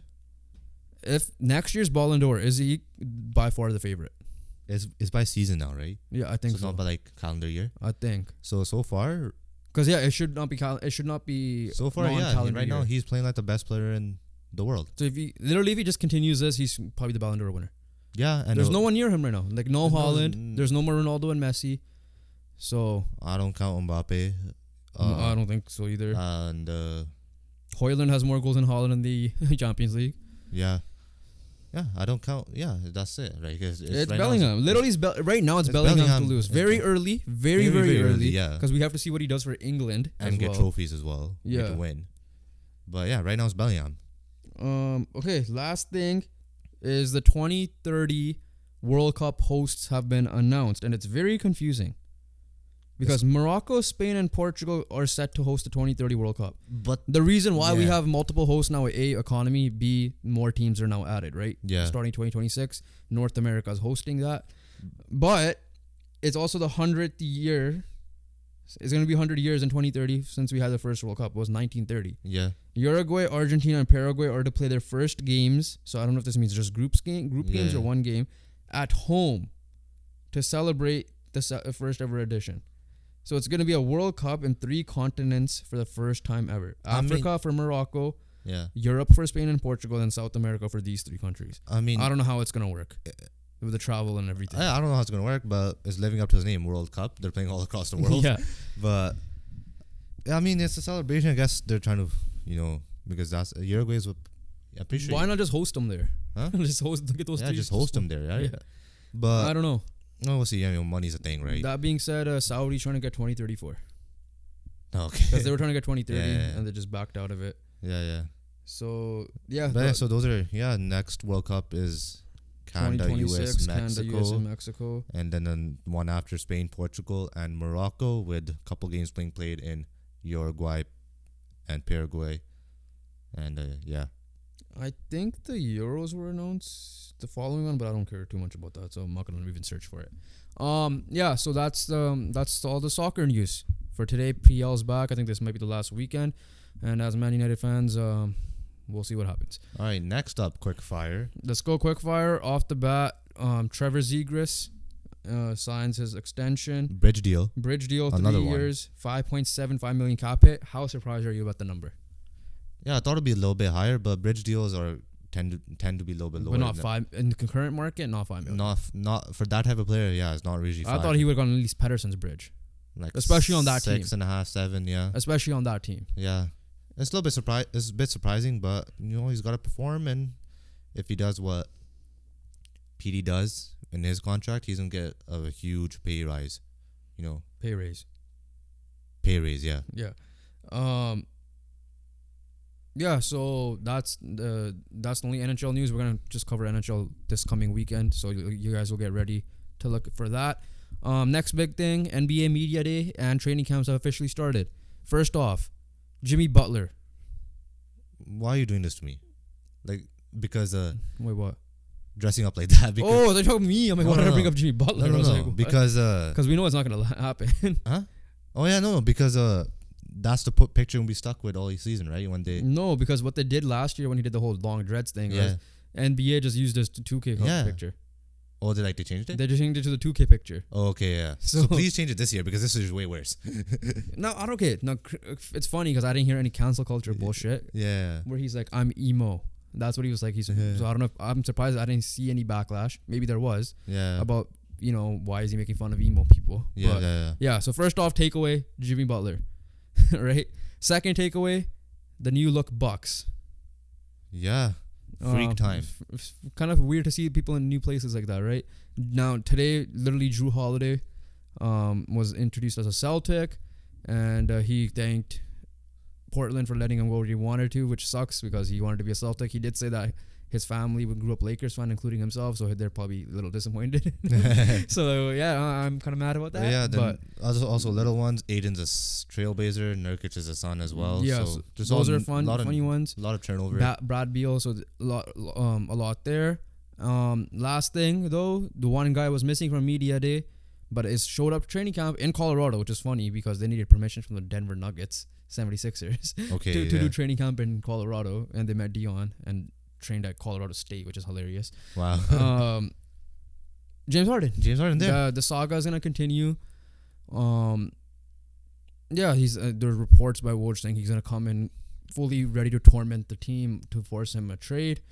We'll see what happens, because now Malcolm Brogdon is a smaller name that could do equivalent work in a way to get traded to the Clippers. And let's see. So far, he was just leaning against a pole. And so he didn't practice? He was there. Yeah. He was dressed up for practice. So I'm just saying the picture I saw was just leaning against. So far so good as a Sixers organization. Yeah, but I don't think it's prepare for mayhem. Yeah, prepare for mayhem. Two things quickly more. Ben Simmons is back properly at training camp. So, and media day and stuff, he's been more talking and more confident now. And listen, I'm not the biggest Ben Simmons guy. Not because of recent memory. I've never been a big fan of him. Bigger than me. But I'm looking at hopefully a resurgence. That's all I gotta say. Yeah. And last thing, your Raptors very quickly. There's no confidence in Siakam extending at the moment. No offers. There are reports saying that they're willing to let those guys test free agency. Bro, we are a team that's very good at letting people go for free and get nothing in return. We have 4 guys right now. And if it's gonna be so disappointing if it's with Siakam as well. Gary Trent potentially as well. Otto Porter, but then he's no smaller and an OG. Okay, but the two is OG as one too? Yeah. He's a player option. I'm pretty sure he'll opt out. Okay, yeah. So yeah, we're screwed. Yeah. It's over for us. Let's see. That's just one. We'll get into the NBA later because you've been ranting about the Raptors. Last thing, back to the boxing world. Ryan Garcia has officially announced his next fight. It was against Oscar Duarte on December 2nd on DAZN, not pay-per-view. So we could watch it. Obviously coming off a big tough loss to Gervonta Davis. He wanted Rolly Romero.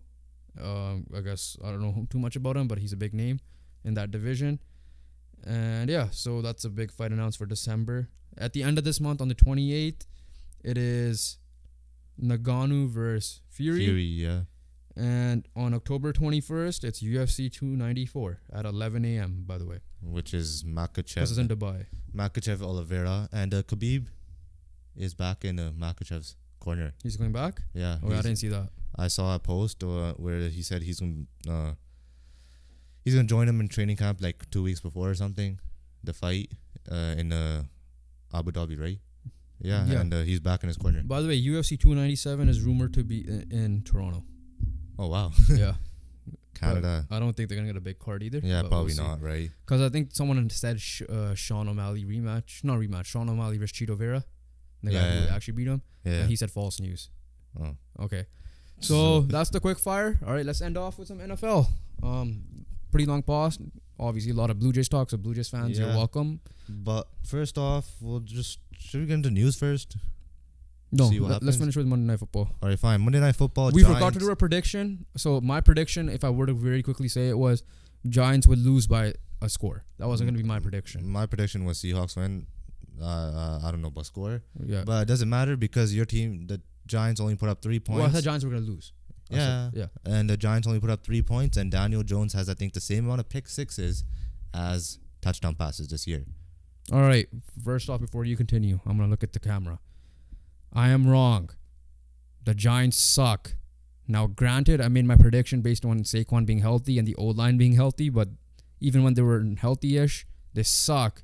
Darren Waller did not help because Saquon's injured, and they suck. All right? They're pissing me off. I got Dallas Cowboy fans. You know what the funny thing is? That the clip I put on TikTok? Yeah. Some guy came after that 45-0 loss, Giants, and came back and typed in 45-0. Like, he kept receipts. I'm like, hey, first of all, good thing I'm in your head. Thank you. Are you a Cowboys fan? Because the game was 40-0. Or whatever it was. I don't know what I may have messed it up. I messed up too. I put the Giants in the playoff prediction. Same. But I still had Dallas and Philly ahead of them by miles. And I said they were barely going to sneak in because the NFC but is man, weak. how NFC is bad weak. But did they look? They're terrible. Like, this reminds me of the Joe Judge year, but they had a good year, and then they shit the bed. Do you blame Brian Daboll at this rate? Like, because it's the same thing. Okay, please start calling plays if that's not as good as Kafka is, and I heard he had coaching interviews.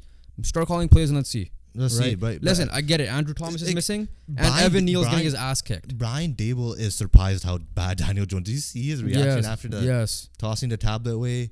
And in this press conference of his reaction of the interception, this was his answer. The question. I didn't want him to throw him the pick six. I definitely did not expect an interception. Yeah. So a pick six. Here's my thing, right? I know we're working on NFL guests. We are in talks, so we'll try to get something scheduled. Hopefully. Not trying to jinx anything. Hopefully soon, yeah. Because I definitely want to have an insider's reaction to this. But how bad is that the worst? We've been talking. Is Russ's contract the worst in football? Is it Deshaun Watson? Is it Daniel Jones? It's Daniel Jones, right? Daniel Jones. Because I have no clue why. It's a robbery. Before we even started the pod, I'm like, you just pay Saquon his 4 years by $16 million, whatever he wanted, because he's your future and the way he's going. Give Daniel Jones 1 more year, right? Because you had 1 good year out of it, and now you pay him 40. Yes, he's not the top highest paid. I tell you, I'm coming into the off season, right? I was fully expecting Saquon Barkley to get paid and Daniel Jones having his 5th year option. Franchise tag. It was franchise tag? Because he did not get the option. Option was declined. Oh, option was declined. So franchise Which is even funnier that you give him 40 million. I was fully expecting that to happen, right? Yeah. As like, okay, no, that's a smart thing to do. Clearly not. They freaking did it the reverse way, and now Saquon's injured, and it's clearly showing that Daniel Jones is nothing without Saquon Barkley. My mindset was this. The reason why they came back against Arizona was, Saquon Barkley's there. Yes, they got shit kicked by Dallas Cowboys, but let's be fair, Dallas Cowboys are a much better team than the Giants. So I'm not too surprised that they lost that game. But at the end of the day, Saquon Barkley is needed on this team, and they lost the next two games against the 49ers and the Seahawks. My mindset is this, right? For that last thing before we close this off, was Daniel Jones gets the franchise tag, prove it one more year. If then you prove it, give him the contract, sure, right? But if not, guess what? Arizona was going to suck this year anyways, which they're doing better than obviously expected. And you would probably get a chance at Kyler Murray because everybody thought Caleb Williams was going to go there. Maybe Drake May, whoever goes there, right? Bo Nix or Michael Penix. Or you could go after another quarterback that might be on the market. That's at that Kyler Murray. Because Kyler Murray's the only one that came to the top of my head because I think Kyler Murray, if he comes back healthy, will be fine in that offense. Right? I think he's better than Daniel Jones. Clearly. 100%. Clearly better than Daniel Jones. As much hate he gets because of his attitude issues or whatever. So that was my logic. Like, I'm thinking Arizona's going to be bad anyways. Just trade Kyler Murray and get rid of Daniel Jones.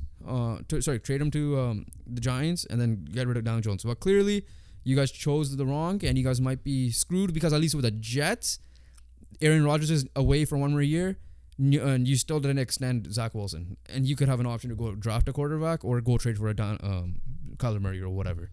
Yeah. So that's ended there. They're screwed. The Giants. Quick mention about Seahawks. Oh yeah, sorry. We should. Yeah. We should. Just quick mention. Gino's homecoming basically a little bit. Yeah. Gino also got hobbled. Drew Lock came in. Looked pretty good. Decent. He looked pretty decent, right? And but Gino came back in, did the job. Shout out Devon Witherspoon. I don't know if I'm wrong with saying. I know I corrected you before. It's Devon. I don't know if it's Devin or Devon. But yeah. Witherspoon. Yeah. People were questioning why he was picked at 5. My buddy loved it because he wanted a secondary guy, but usually they don't go that high up, right? Like look at guys like CJ Anderson. Obviously the pick there was like everyone expecting with Jalen Carter because Miles. No, not Miles. The guy, Tyree Wilson. Yeah. Because they're an O lineman. Yeah, their D line wasn't the greatest. But yeah, Devon Witherspoon. I hope that's how you pronounce it. That's how you spell it. You said Devon. I'll say Devin this time. Okay, yeah. But Devon Witherspoon. Witherspoon. Absolute just menace out there, right? Yeah. What is it? 2 sacks, pick 6, and just absolutely cooked. Yeah. Him and Tariq Woolen. Yeah. So I have. You had Seahawks nice in the playoffs. Duo. Did you have Seahawks in the playoffs?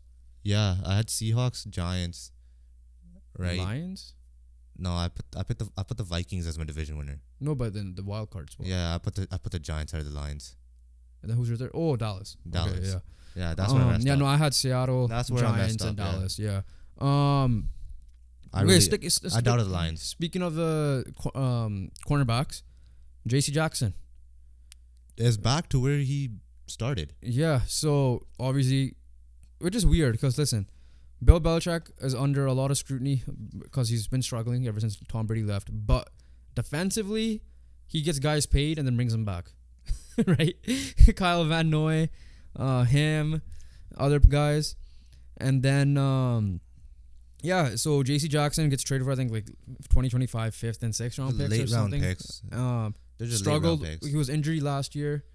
And I don't know how much is it on J.C. Jackson, the scheme, or Brandon Staley, because in my opinion, Staley's gone after this year anyways, and it might be Kellen Moore's team going forward. So maybe it was best bet to get rid of his contract right now in case, just get whatever you could. And go back, and then J.C. Jackson go back because unfortunately, another rookie who has been killing it, possibly D-Roy favorite at the time, Christian Gonzalez, is most likely out for the year with a torn labrum, if I'm not mistaken. Yeah, so he's done for the year, and this loss. is obviously a filler spot for him. And Belichick got the best out of J.C. Jackson. Yeah, right. Led the league in interceptions that year. That's why he got paid, and it just did not work out with him and the Chargers. As simple as that. Some of it's on coaching, some of it's on him. Were you fine with the Colts not going after him, just because we need someone because Dallas Flowers is out? And I'm fine with the Colts not going after. Just because like the risk, the contract. That's a risk. Yeah, it's a risk. That they don't need to take. They're a young team, right? Yeah, and they don't need to make a playoff push right now. But at the end of the day, if you have a chance at trade deadline to add someone, I won't mind it. All right. Speaking of another guy leaving, so that's the first trade, right? Trade deadline's on Halloween, if I'm not mistaken. Yeah. So, let's talk another release. Randy Gregory. Is that his name? Yeah, Randy Gregory. Yeah, is officially released out of his 5-year contract, 1 year into it, from the Denver Broncos, who I don't know what they're doing because they got rid of all their pass rushers now, that I know of, and technically they would have had Devon Witherspoon or Devin Witherspoon because that was the pick. That was the pick from the Russell Wilson the trade. Seattle pick, yeah. So whether they were taking Jalen Carter or whoever, yeah, he's released. Maybe he goes back to the Cowboys. Who knows? Yeah, that's how he got the contract. Yeah. And I think first year just injured and then just not performing, and it's kind of what happens when you allow 70 points to a team. But yeah, I mean, I think this guy will be a good add. I just realized Bradley Chubb was on the other team. The Dolphins, yeah. Yeah. Yeah. But I just feel like Randy Gregory could be a good add to like any team just wanting to add a little bit depth piece, right? Yeah. And he could do a good enough job. Obviously, the contract was fat, 5 years, 70 million or something like that. So, yeah, I mean, Denver Broncos are cooked. Yeah. They got to win, but they're still going to be cooked. Yeah, so let's see. I don't know where he'll end up going. Maybe just chills for the rest of the year. But yeah. Yeah, let's go into our week 4 and 5 superlatives. Superlatives. So let's go week 4, then we'll go Thursday Night Football, then week 5 superlatives in general. All right, week 4 disappointment, biggest disappointment. I'm gonna start off here. The Cincinnati Bengals got absolutely cooked, and I guess the Rams game was a fluke because they're back to what they were in week 1 and week 2. Hey, the Rams game. Well, not week 2, week 1. Well, the Rams games very quickly for me was it might have been a fluke, but it was still a close ass game. Yeah. At the end of the day, it wasn't like they were dominated the whole game. They were losing for a majority of that game too, or well, not majority, like half that game, I believe. Yeah. So my disappointment. There's options, right? There's options. Right. Honorable mention Pittsburgh. Obviously, we mentioned them last time, so we're not going to talk about them now. But I'm gonna go with my choice here as a New Orleans Saints. Okay, yeah, that's a good option. The reason why I'm saying is they have the easiest schedule in my opinion. I believe from when we were doing our previews. 100%. And you got your ass kicked by the Buccaneers. Derek Carr did play. So there's no excuse there for me to say. Obviously Baker balled a little bit. You did. You got Alvin Kamara back. Derek Carr 127 yards, not good. You had Alvin Kamara back as well. Alvin Kamara came back. That's the other reason why I'm disappointed. You still have Chris Olave. Michael Thomas is healthy. Who had 1 reception on 5 targets for 4 yards. Michael Thomas is healthy. Yeah, so because he usually gets injured week 1. Kamara got 13 freaking receptions on 14 targets. Yeah, that's fantasy points for me. There's true. But no, for me, they're the biggest disappointment. I think they should have been contending for a division lead. Not just a division lead, sorry. They should be comfortable division winners and contending for a top spot for the conference. They're 2-2 now, right? They're 2-2, but I think they should have been 4-0. Yeah, but their offense isn't. I don't know what the case is, how their OC is. I didn't watch much Saints. I know we have a relative that's a Saints fan. But yeah, from what I know, they got to figure out their OC. They're in the Matt Canada situation, probably. Yeah, that's what I'm hearing. Same thing. Simple as that. You have the talent. You have the quarterback. I trust the quarterback. He may be injured, but defensively, I don't know how you guys are doing. I know your coach is Dennis Allen's a defensive guy, so is it a Staley situation for all I know? I don't know. Is he calling fourth down? Okay, let's be real. The other 3 games they were doing good enough, right? Yeah. Like, but this one they got their ass kicked in a division. That's the only disappointing part. But yeah, from that game, I'm gonna transition to biggest surprise of the week, picking the Tampa Bay Buccaneers. Yeah. Mike Evans goes down, you still find a way to win. Baker proving me wrong so far. This is one of the teams I just wrote off from the beginning, more than the Rams because this is pure ability. Whereas Rams, I expected Stafford to get injured because of the whole line. And Baker's proving me wrong. Baker's, balling. As simple as that. Okay, I'm trying to pick my one. And you know what? I'm gonna pick a loser. That was my second choice. I feel like we're going Zach Wilson. I'm gonna say the Jets. I'm gonna just say Zach Wilson because I was gonna say Justin Fields as well. Technically, they're both in the same tier. Yeah. And my other choice was gonna be the Bills because the butt whooping they put. Like I was a little surprised. It was a butt whooping. That's it. Yeah. But I think I still kind of expected that more so what I saw from Zach. But Wilson. Zach Wilson proved that we shouldn't write him off just yet. Yeah, he's taking lessons from Geno Smith. not to get written back. Yeah, he doesn't want to write this back. guy's clearly, he may not be playing to obviously, to level like you expect him to, but he's clearly showing his passion because, he was fully distraught on the sideline. He clearly said, this one's on me type of thing. Yeah. Even though when he played well. So he's definitely taking it to heart. Maturity's there. Maturity's there. Passion is there. It's just that, hopefully he could execute. And I feel like this Broncos game could be very important because I genuinely do feel like he finally understood the playbook against the Chiefs. Yeah. Like, just don't show that this is a fluke. Yeah. That's it. Simple as that. Same thing with Justin Fields. Don't show that this is a fluke. Do you know what Rodney Harrison said after the game? Yeah, I know. He's a fucking idiot. Man. Right? He came back and apologized and he called them babe. That's so dumb. That's so dumb. It's like you're on live TV on NBC. If you say it once, it's fine. Trying to bait someone into talking shit. You're trying to convince the same them. thing happened with I think Piers Morgan and Zlatan trying to talk shit about Ten Hag in a way. Yeah. It's saying that like trying to get him to say something off. It's so stupid. Like I don't know why he's a former player, isn't he? He's a former player. Yeah, like I get it. You're thinking how he was trash. Everybody thinks that, but you're on live TV. Okay, if you say it once, it's fine, but don't try to force it on. Yeah, Chris no. Then when Jones. he's like, "Oh yeah, he was fine," he's like, "What? Yeah, you think he's gonna you're a player? You think you're gonna give someone a headline? As PD would say, I don't want to create headlines. Yeah. You're trying to get someone to create one as a former player. That's bullshit. No, I expect that from guys like Piers Morgan, but not you. So no, that's disappointing. Very quickly, shout out to also Houston. Was a Oh yeah, surprise. for sure. Yeah, 100%. But the Steelers defense is legit. Like, I love how that competition, the division's going with the rookie quarterbacks. Everyone's 2-2. I think the last time I heard that two rookies, and hopefully Bryce Young gets going too, that are coming out of the gate firing, and this is not even, especially with Anthony Richardson, not the full potential, is I think it was RG3 before his injuries, that rookie year, RG3 and Andrew Luck. Yeah, because think about it, did Goff and Winston really go off together? No. Not really. T-Law and those guys? No. Joe Burrow and Justin Herbert, I guess. Joe Burrow and Justin Herbert, you could say, but Burrow did get hurt. Yeah. But if you're looking at play styles, right? Like. Oh yeah, so within the same year, it's RG3 and Andrew Luck. That's still within the same year. Oh yeah. Burrow, yeah. He just got hurt. But I'm just saying, like play styles, RG3, AR, similar. Yeah. Andrew Luck, I would say is CJ Stroud is more of Andrew Luck than Anthony Richardson is, but no one's Anthony Richardson for the size and running. Yeah, that's the difference. Even though Andrew Luck is the Colt and Anthony Richardson is the Colt, but yeah, CJ Stroud is like more of those Joe Burrow-esque type quarterbacks, whereas Anthony Richardson is more of those Josh Allen-esque type things.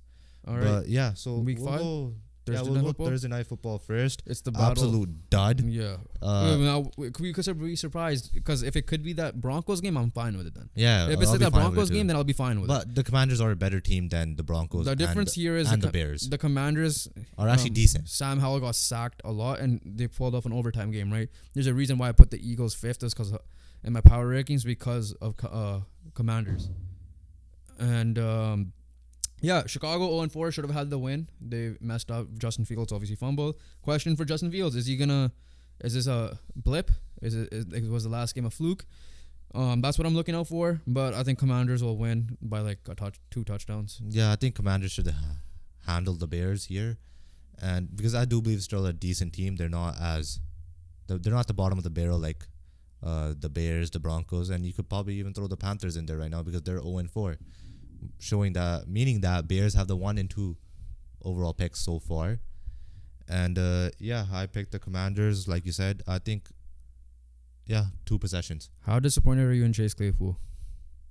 I don't know if it's on him. I don't know if it's on the team. I don't know what's going on with him. I was on his case a little bit when his year. You were his most hated Canadian at one point before Dylan Brooks, and then I was back to Chase Claypool. Yeah, but because his antics his antics aren't great, right? Like year 1 rookie, he backed his talk, right? They had a good year. Steelers, he had a good year himself. But now he's just all talk, right? In my opinion. This year is a little different because he went from a winning environment to a losing environment where he's not being used properly. It's not fully his fault either. Yeah, that's true. Because he found out DJ Moore could play. So maybe Claypool could have done it, but I guess behind the scenes we don't know what's happening. We don't know what's happening, right? Maybe he just needs another refresh, I guess. Yeah. Probably a better environment. We'll see what happens, but Chiefs are in talks. The Bears environment is not good. Yeah, Chiefs, Lions, and I forgot the other. It was a good spot, but I think the Chiefs I think that's the spot for them. They could use them, yeah, for sure. But yeah, to finish off our superlatives, You just love that word now. I could barely say it. Superlatives. We're heading to week 5-1. Game of the week. Your favorite game to watch this week? Okay, look, what's our collective game of the week? Our collective game of the week is 49ers and Cowboys. Okay, so let's talk about that. Sunday night football here. Finally. It's not Makes like sense, right? Problem is, I think we're away. Yeah, You're in the away. game, yeah. Yeah. But no, this is a true Dallas test. Can Dallas come back top 5 in power rankings is this game. Because they did not play anyone crazy. Coming off a good game. Dak had a good game as well. Yeah, but you're playing against Christian McCaffrey, arguable MVP. How are you going to stop him? Brock Purdy, George Kittle, Brandon Ayuk, and all these guys, Debo. Overall, I think San Francisco, I picked them to win, but it's going to be closer than I think. Yeah, but 100%. I trust the San Francisco offense more and that defense to stop the Dallas offense more than the Dallas defense to stop San Francisco's yeah, offense. exactly what I was going to say. McCaffrey's playing on a whole nother level, MVP level right now. Oh boy, for sure. And MVP. Yeah, Brock Purdy is proving it's not last year's not a fluke, still undefeated in the regular season. Yeah. And the Dallas defense is legit, so it's a proper test for 49ers as well. And we'll see what happens here. But San Francisco also home, so I picked the 49ers as well. Okay. Okay, so game to watch out for. For me. Now you're gonna steal mine, so I'll potentially pick a new one. Well, I'm just looking still. Alright, yeah, I'm gonna let you go first, so hurry up. You want me to go first? Yeah, go first. Say it. I know what you're gonna say. I'm gonna go. Just say it. Just say it. I'm gonna go New Orleans Saints. Okay, yeah. And New England Patriots. You're going with that. Yeah. You're going with the teams that have no offenses. Exactly. I just want to see which ones goes better. All right, the one that I expected you to say was Bills Jags. Yeah, I had a feeling you were gonna say that. So I left it. So, I mean, both. Because every other game really is a dud for me. Jags a bounce back performance. Bills cooking. Josh Allen's playing good MVP level ever since the Jets game, and Lawrence bounced back last game against the Atlanta Falcons. Do you think the Jaguars stayed in London? They just should have. It makes no sense for come back. Exactly. Why would you come back? I know, that's what I'm saying. Yeah. Who knows? I didn't hear anything. They better have stayed in London. Yeah, I didn't hear anything. Then you're like, yeah, no, then Buffalo wins. I still pick the Bills, but yeah, sneaky one. Sneaky one's Colts Titans. The reason why I picked mine is just because I want to see whose offense will get going a little bit more in the battle of defenses right here. Yeah. So, player matchup. Do you have one? I have Darius Slay versus Puka Nacua. Okay, yeah, you kind of stole mine, but yeah, my number one option was Puka Nacua and Cooper Kupp potentially coming back. Oh yeah, he's off the IR against the Slay and Bradbury. Yeah, just that wide receiver against the secondary. But I just really want to see this Cowboys defense. I'm going with group. I'm not going with a player. Go against these weapons against these weapons of 49ers: McCaffrey, Debo, Brandon Ayuk, George Kittle. Yeah. Those are legit weapons, and let's see how the defense matches up against them. Obviously, I feel like it's going to be similar to how the playoffs game was last year. Close game. I do not expect Tony Pollard take a snap like how Ezekiel Elliott did with a one O-lineman. Yeah. But I still expect just a normal game that 49ers edge out, and I do believe this offense could edge them out there. And our last one, upset alert of the week. I want to say one thing. Devontae Adams is replaying his old team again, but it's not at Green Bay. Okay. And also a shout out one I wanted to say was TJ Watt chasing Lamar Jackson. Oh yeah, just cause. But upset alert. You go first. Rams Eagles. Rams proving that they are a legit team, and the Eagles haven't been playing, like you said, the best football. And I could see the Rams pulling off an upset here, especially with Cooper Kupp coming back. We don't know. We'll see what happens because we haven't seen the Rams at full potential, and we finally get to see them this week. And yeah. I'm gonna go with. I know that was one of yours. Yeah, no, I was looking at that one. Minnesota, Kansas City. Okay, yeah. Kansas City hasn't shown anything, and Kansas City is playing away at Minnesota. Yeah. I'm not counting freaking the Bears win. And okay, hopefully we don't get any more Taylor Swift talk. Yeah, If we true. wanted to just clickbait, I think we did it a week too late because people might have hated the quick Taylor Swift talk. Yeah. But yeah, I think that could be a potential upset. Yeah, makes Because sense. many finally got their first win. Chiefs aren't looking the greatest. They aren't either. Yeah, that's true. So I think I'm gonna go with that one. Yeah. And just one more thing for the NFL. Like we said, Cooper Kupp's coming back. Yeah. Okay, I was about to bring that up. I really hope Jonathan Taylor comes back. Yeah. And Anthony Richardson really hopes Jonathan Taylor comes back. And right now, He was full participant at walkthroughs. yeah, today. right now all signs look like he will play. And let's see. Just see how many snaps. Those are our reinforcements as well. So Yeah. we have a good 3-headed monster for running.